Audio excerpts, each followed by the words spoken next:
Olá, crianças do terceiro ano! Começando mais uma aula de matemática. E hoje nós usaremos o nosso livro 2 e daremos início a uma nova unidade, a unidade 8. Então eu vou pedir para que vocês abram nas páginas 40 e 41 e façam a leitura de imagens, tá bom? Acompanhem comigo. Unidade 8, que fala sobre adição, subtração e o meio ambiente. Olhem só, página 40 e 41 estão essas imagens. Na página 40, o que a gente pode ver? Nós vemos várias madeiras, né? Aqui no chão. Na página 41, a gente vê também outras madeiras, várias madeiras e uma empilhadeira. E aí, nós temos na seção aqui, o que eu sei, algumas perguntas. Então, nós vamos observar e tentar responder por meio de estatística, tá bom? A gente não precisa contar, é mais ou menos o que a gente acha, fazendo um cálculo mental. Então, vamos à primeira pergunta. O que está acontecendo na imagem?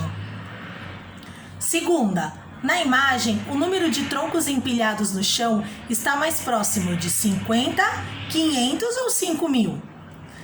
E o número de troncos na empilhadeira está mais próximo de 4, 40 ou 400?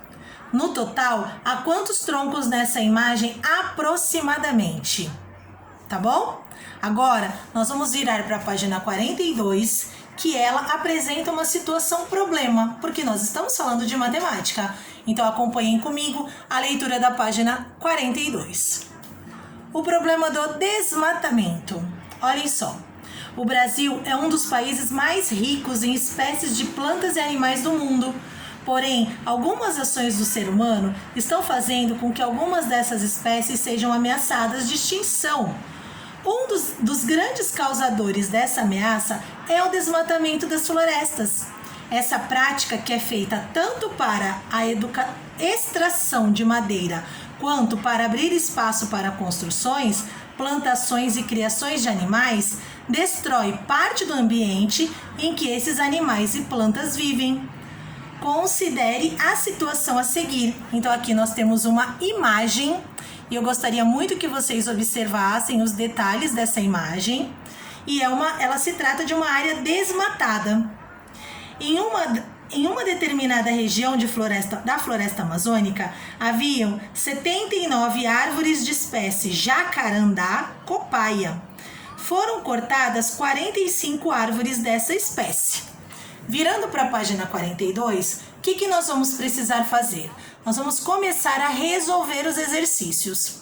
Então, o exercício 1, ele está pedindo para vocês marcarem um X na operação que devemos fazer para descobrir quantas árvores não foram cortadas, tá bom? O exercício 2 está pedindo para escrever quais números são utilizados nessa operação.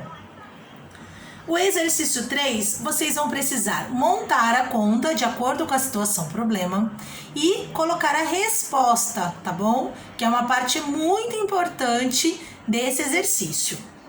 E na página 43 ainda, nós temos uma seção que eu gosto muito, que é a seção Você Sabia?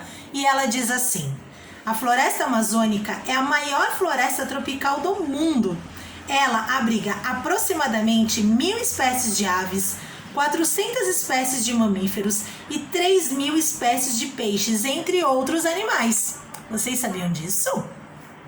Virando para a página 44, nós temos uma outra parte dessa situação problema, tá bom? Então acompanhem comigo a leitura, por favor. Olhem só.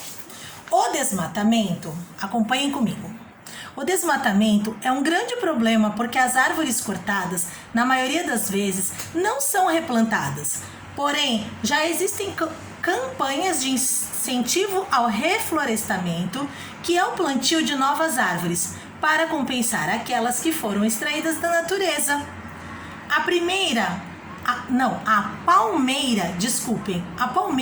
é uma árvore muito comum da floresta amazônica.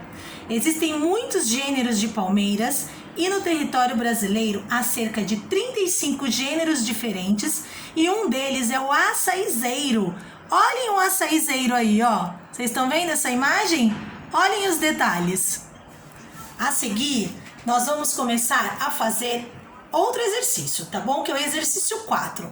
Mas em cima do exercício 4, tá falando assim: em uma área da floresta havia 72 açaizeiros e foram plantados mais 19. Então, tá pedindo pra gente marcar com o X a operação que devemos fazer para descobrir quantos açaizeiros ficaram no total. Foi uma adição ou foi uma subtração? Marquem o xizinho. E virando para a página 45, que nossa última página de hoje, o exercício 5 está perguntando: quais números devem ser utilizados nessa operação? E o exercício 6 pede novamente para que vocês montem a conta dessa situação problema e coloquem a resposta correta, tá bom? Combinado? Mas ainda não acabou. Embaixo nós temos a seção Desafiando a Cuca. E o que vocês vão precisar montar? Um cubo mágico. Só que esse cubo mágico tá falando assim, na verdade é um quadrado mágico, né? O cubo mágico é o que a gente brinca. Esse daqui é um quadrado mágico porque ele é uma figura plana. Diz assim: um quadrado mágico é um quadrado dividido em quadrados menores, nos quais são posicionados números de modo que a soma em cada linha, em cada coluna, em cada diagonal seja sempre a mesma, ou seja, cada linha, cada diagonal e cada horizontal deve ter a mesma resposta, o mesmo número, combinado? Então não esqueçam, o sentido horizontal, o sentido vertical e o sentido diagonal, eles devem ser o mesmo resultado da soma. Então, vocês vão precisar resolver isso. Vocês vão ter alguns números que estão mostrando aqui. São os números 1, 3, 4, 5, 7 e 8. Esses números, eles se encaixam perfeitamente nesse quadrado mágico. E aí tá falando assim, ó: use cada número no quadro a seguir apenas uma vez para completar o quadrado mágico abaixo, sabendo que a soma dos números de cada linha, coluna ou diagonal deve ser sempre 15. Então essa é a dica. Cada lugar, cada linha, cada diagonal deve dar o resultado 15, tá bom? Prestem bastante atenção e sigam as dicas. Por exemplo, nós temos uma parte aqui que tem o número 2 e o número 9. E para dar o 15, que número que falta? Conforme vocês forem achando o número aqui na linha, vocês podem ir riscando para saber que ele já foi, porque esses números não se repetem, tá bom? É uma brincadeira muito legal, que estimula o nosso raciocínio lógico e vocês vão gostar. Inclusive na internet a gente pode achar vários jogos, vários sites com esse tipo de brincadeira, que estimula o nosso raciocínio, né? Tá bom? Combinados? Então, olhem só. Agora, nós terminamos a nossa aula do livro, porém, nós precisamos ainda fazer 2 probleminhas no nosso caderno de matemática. Esses probleminhas estão em anexo lá no nosso Classroom, tá bom? Então, olhem lá na programação de hoje que vocês vão achar. Não esqueçam de montar a conta e colocar a resposta completinha como deve ser, tá bom? Um beijo, meus amores, e até a próxima aula.